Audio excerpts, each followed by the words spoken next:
If one day you were no longer beautiful, no longer chosen, no longer favored, would you still know who you are? Amara once believed that beauty was a key that opened every door, but when she turned her back on others, the world turned its back on her as well. This is the story of a woman who had to lose everything in order to learn how to keep what mattered most. Long ago, in a time when people believed the wind had a soul, rivers could listen, and every kind of beauty was carefully weighed by heaven, before being granted, there was a village called Lunara, nestled among rolling green hills. Lunara was not rich, but it was peaceful. Red earth houses lay scattered like grains of millet in the palm of the land. In the mornings, mist rested lightly over the cornfields. In the afternoons, children's laughter echoed along the stream. At night, hearth fires burned in every home, and the scent of roasted roots mixed with dry grass, making it easy to believe that no evil could find a place there. In that village lived a girl named Amara. If Lunara was a gentle song, Amara was its highest note, the one that made everyone look up. From childhood, Amara was different. While other children ran barefoot across the ground, Amara walked as if she barely touched the earth. While other girls laughed loudly, Amara only smiled, as though laughter itself were too crude for her. People said she was born carrying light. Her skin was smooth and bright like freshly pressed coconut milk. Her hair was long, thick, and black, flowing down her back like a night stream. Her eyes were not only beautiful, they were deep and clear, with something in them that made people feel seen through. As Amara grew older, her beauty did not fade. It ripened, like fruit warmed by enough sun. The elders of the village often shook their heads and said, "When the heavens give too much, they also take easily." But Amara did not hear those words. Or if she did not believe they applied to her. Amara was the only daughter of Banu and Sela, gentle farmers who lived by their millet field and a small vegetable garden behind their house. They loved their daughter with a quiet, patient love, the kind that wished only for her safety, not her greatness. But from early on, Amara did not want an ordinary life. Each morning, before the sun rose over the hills, her mother went to the fields, her father carried water, and Amara sat by the window, brushing her hair and watching her reflection in a basin of water. She loved to look at herself in silence, to tilt her wrist, incline her head, and watch light slide across her skin. Some mornings, she sat there for hours, as if leaving might cause her beauty to vanish. When her mother asked her to help pound millet, Amara once said plainly, "My hands were not made to hold a pestle." Sela only sighed. She was not angry, but a vague worry passed through her heart, like thin clouds drifting across the moon. In Lunara, there were many hardworking, kind girls. They carried water, cooked meals, and laughed together by the stream. At first, they invited Amara to join them, but she always refused. "The sun darkens the skin," she said. "The mud dirties the feet." Eventually, they stopped asking. Amara did not realize that this silence was the first sign of loneliness. The young men of the village looked at her too, but none dared approach. Her beauty made them shy, as though she belonged to another world, one they were unworthy to enter. Amara paid them no attention. "They only know how to plow fields," she thought. "My life cannot be buried here." In her heart lived a hazy dream: grand gates, fine garments, distant music, and a man who would come toward her, not smelling of earth, not with calloused hands, but carrying power and absolute admiration. She believed her beauty was a promise, and that the world owed her a great destiny. One night, when the moon hung high and Lunara lay quiet, Amara sat alone before the water basin. A light breeze stirred her hair. For a moment, her reflection on the surface blurred. She frowned and stirred the water gently. The image broke apart, then returned. "Just the wind," she whispered. But somewhere deep within the earth, Something had begun to stir, and from that moment on, beauty was no longer an unconditional gift. After that night, Amara began to notice small changes, so small that no one else would have seen them. At first, they came as dreams. In her dreams, she stood before a vast, mirror-like body of water. She leaned forward, hoping to see the familiar face she admired each morning. But what appeared was distorted and trembling, as if unwilling to remain. Each time she reached out, the water rippled and swallowed the image whole. She woke, drenched in cold sweat. "It's only a dream," she told herself. "My beauty cannot disappear. My beauty cannot disappear." Yet a thin thread of unease had already begun to tighten inside her. Life in Lunara went on as before. The sun still rose behind the hills. The villagers still went to the fields at dawn. The sound of pounding millet still filled the afternoons. Only Amara had changed. She watched herself more closely. She was more careful. When she looked into the water, her gaze was no longer purely self-satisfied, but edged with scrutiny. One morning, when Sela asked her to bring water to a sick old neighbor, Amara frowned. "I'm busy," she said. "Busy with what?" her mother asked. "I don't want to go into the sun." Sela looked at her daughter for a long time. In a mother's eyes lived sadness and helplessness together. "You may not always be beautiful," she said softly, "but you can always be kind." Amara turned away, as though the words were not worth hearing. The harvest festival drew near, the rare time when all of Lunara gathered together. Men wrestled, women cooked, children ran around the fires. Colored cloth hung from trees. Drums were beaten, and ancient songs, praising earth and sky, were sung. Amara, of course, prepared carefully. She chose her finest dress, woven from rare soft fibers.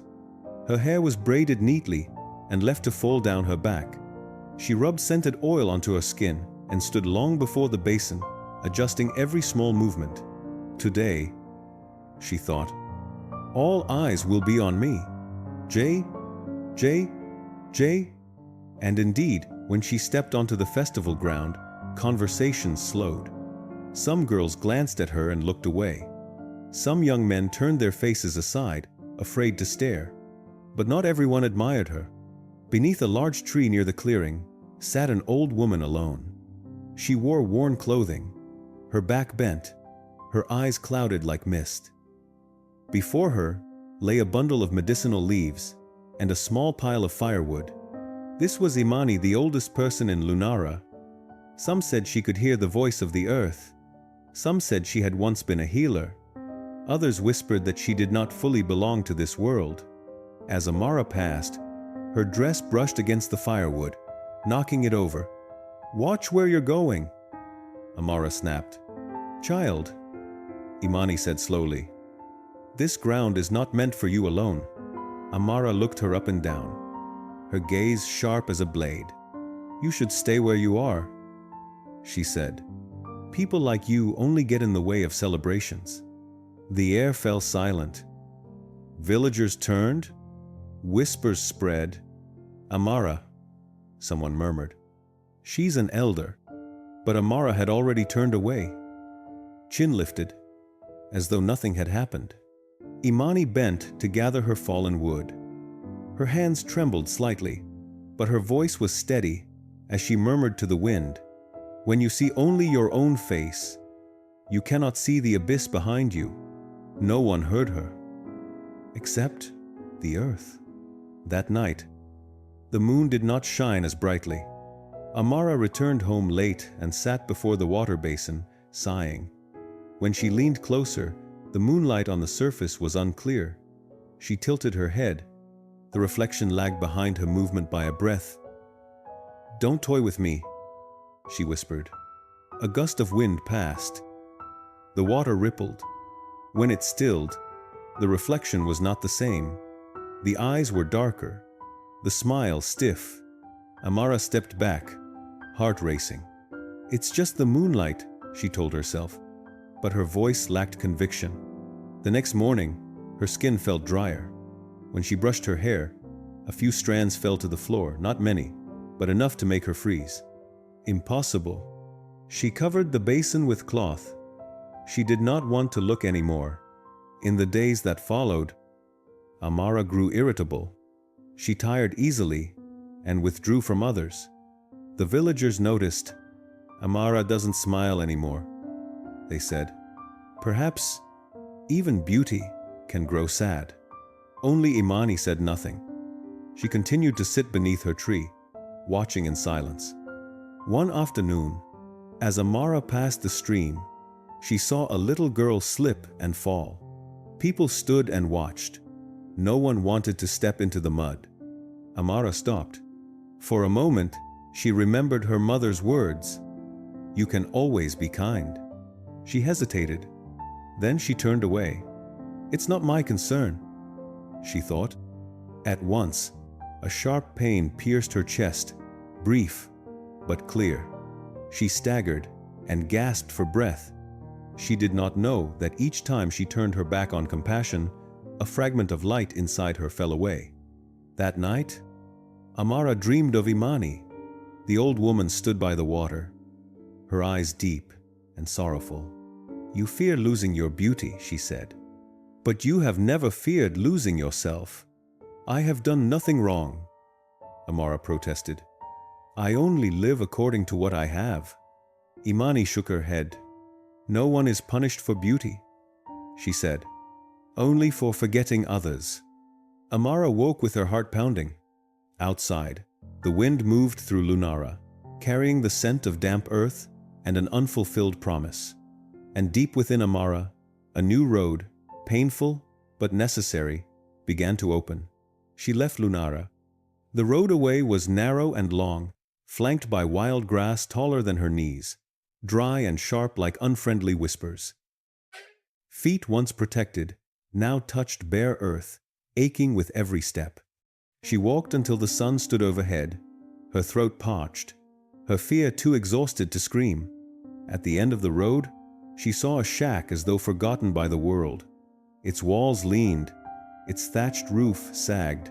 The air around it carried the smell of dampness, sickness, and years without visitors.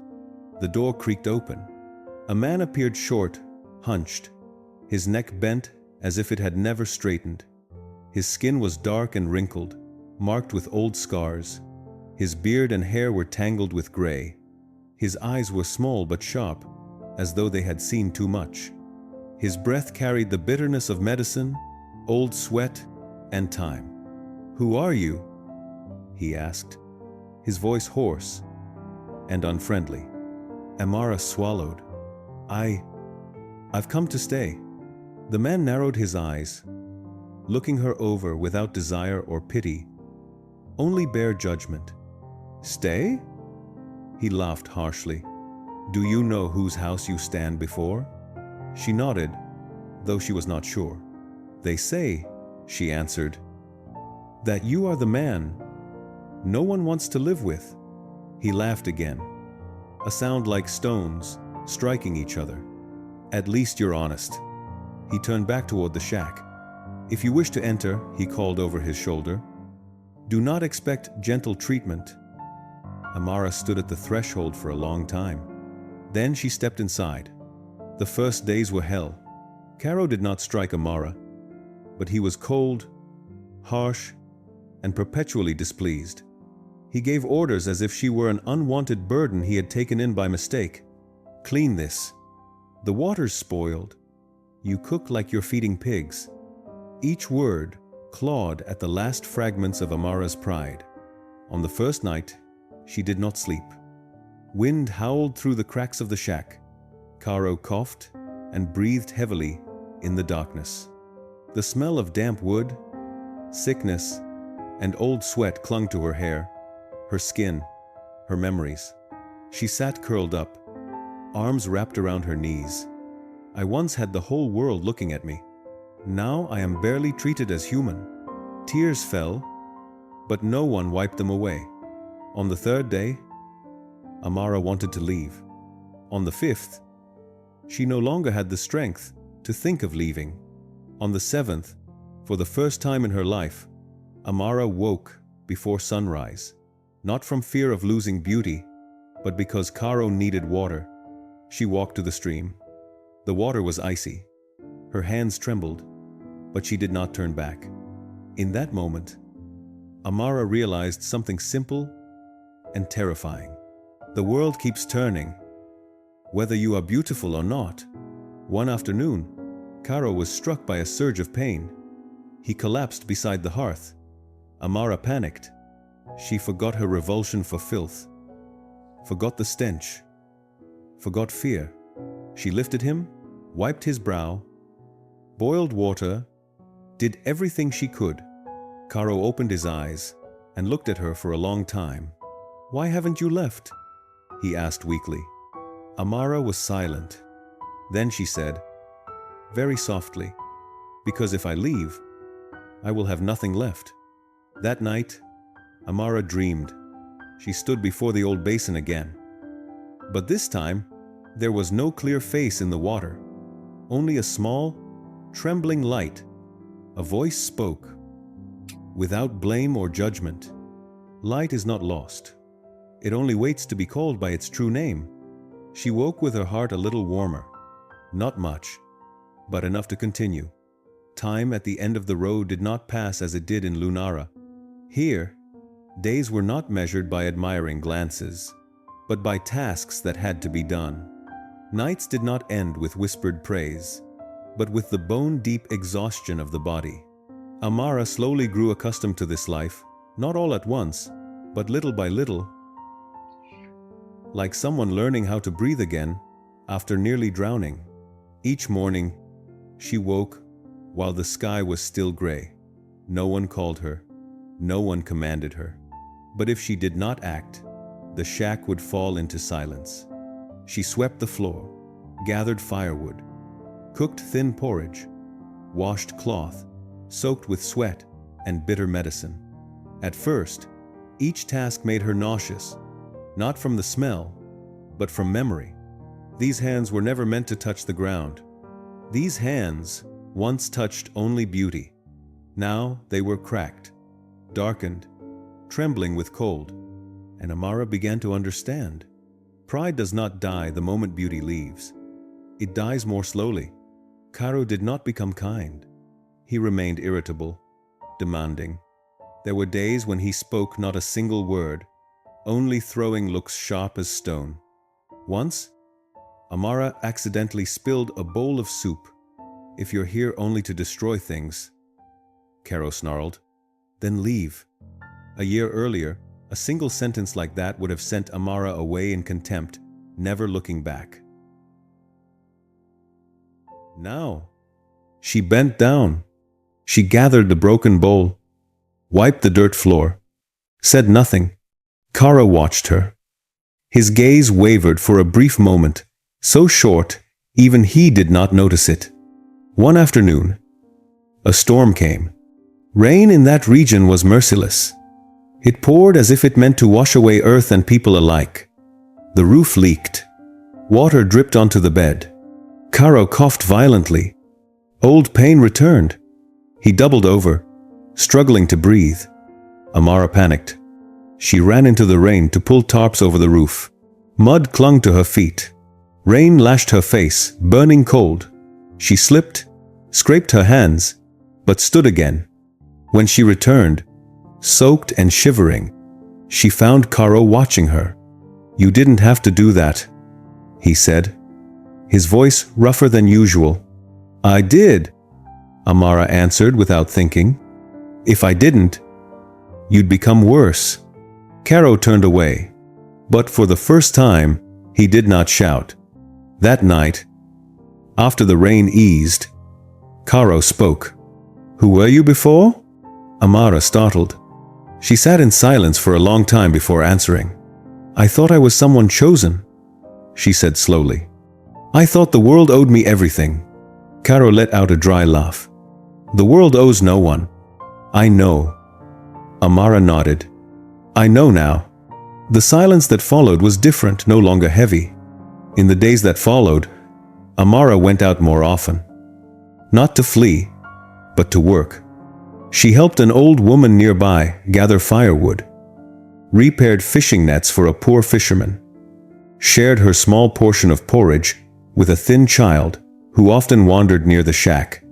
No one knew who she had once been, and for the first time in her life, Amara did not need them to know. Each time she finished a small act of kindness, something unfamiliar stirred in her chest. Not the pride she once knew, but a quiet warmth that did not require witnesses. One evening, as she washed her hands by the stream, Amara looked into the water. She startled. Not because the face was ugly, it was still there. But, in the reflected eyes, something had changed. They were no longer empty. Caro began to speak more. Not gently, but in fragments. He spoke of a family he once had, of land, of strength. Then illness came. Loss followed, one by one. The people he loved left. "People fear me," he said. "They fear sickness, poverty, misfortune." Amara listened. She did not interrupt. She did not offer clumsy comfort. She simply listened. And in that listening lived an unspoken apology for every time she had turned her back on someone weaker than herself. One night, Amara dreamed of Imani again. The old woman did not accuse her. She did not look sad. She only asked, "Are you still afraid of being ugly?" Amara thought for a long time. "I'm afraid of becoming who I used to be," she answered. Imani smiled. "Then you are walking the right path." The next morning, Amara woke with a strange lightness. Her skin was still darkened, her hair still thin, but something inside her chest had stopped tearing itself apart. She stepped outside and breathed deeply. For the first time, Amara did not think about when she would be beautiful again. She thought only, "What good will I do today?" And at the end of the road, far from Lunara, far from mirrors and gazes, another seed, small but resilient, had taken root. Then came the night of the heaviest rain. The ground beneath the shack began to slide. Caro coughed violently, each breath scraping his chest raw. Amara knelt beside him, hands trembling with fear. "If the shack collapses," she whispered. "If it collapses," Caro said slowly. "Then let it." "Have to be," Caro said. "One." "No." Amara turned sharply. "You cannot die here." Caro looked at her for a long time. "Why?" he asked. "You owe me nothing." The question struck Amara silent. He was right. She owed him nothing. She could leave at any time. No one was keeping her there. But as the rain grew heavier, Amara did not leave. She pulled tarps over the roof, braced the posts, dragged Caro to a drier corner. She used her own body to shield him from the wind. Rain hammered her back, cutting cold into her skin. But she did not move away. "If this is the price," she thought, "then I accept it." Near dawn, the rain eased. Caro opened his eyes and saw Amara leaning against a wooden post, shivering. "You should go," he whispered. "I'm not worth it." Amara shook her head. "No," she said. "You are human." A drop of water, rain, or tears slid from the corner of Caro's eye. When the sun rose, Amara collapsed. In her delirium, she stood once more before the old basin in Lunara. The reflected face was neither beautiful nor ugly. It shifted with each breath. Imani appeared. "Are you ready?" she asked. "Ready for what?" "For no longer being chosen for yourself." Amara was silent for a long time. Then she nodded. "I am ready." When she awoke, sunlight filtered softly through the tarp. Caro slept, his breathing steadier. Amara touched her face. Her skin felt softer, not much, but enough to notice. She went to the stream and looked into the water. The face was not perfect, but the eyes held depth and peace. Amara wept not because beauty had returned, but because she knew that even if it never did, she would never turn back. The curse began to crack, not because of magic, not because of desire, but because a human being had learned how to stay, even when there was nothing left to hold on to. Time passed.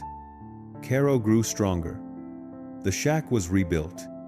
The fear of others grew tired and withdrew. One morning, Amara saw a new face in the water, more beautiful, but not proud. Beautiful in a slow, deep, enduring way. That night, Imani spoke in her dream. "Bu, past, mun mime, past, mine floak. Beauty does not return because you want it. It returns because you no longer need it." Later, Amara left, not to escape, but to continue her path. When she returned to Lunara, the villagers did not recognize her at first. They saw only a woman who walked slowly, with a straight back and gentle eyes. Many years later, when she was old, someone asked if she wished to be as beautiful as before. Amara smiled at the sunset. "I have never been as beautiful as I am now," she said. "When I was young, I simply wasn't quiet enough to see it. Beauty may make the world turn its head, but only kindness makes the world open its doors.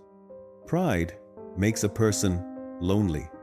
Humility allows a person to remain, and sometimes to learn how to keep what matters most."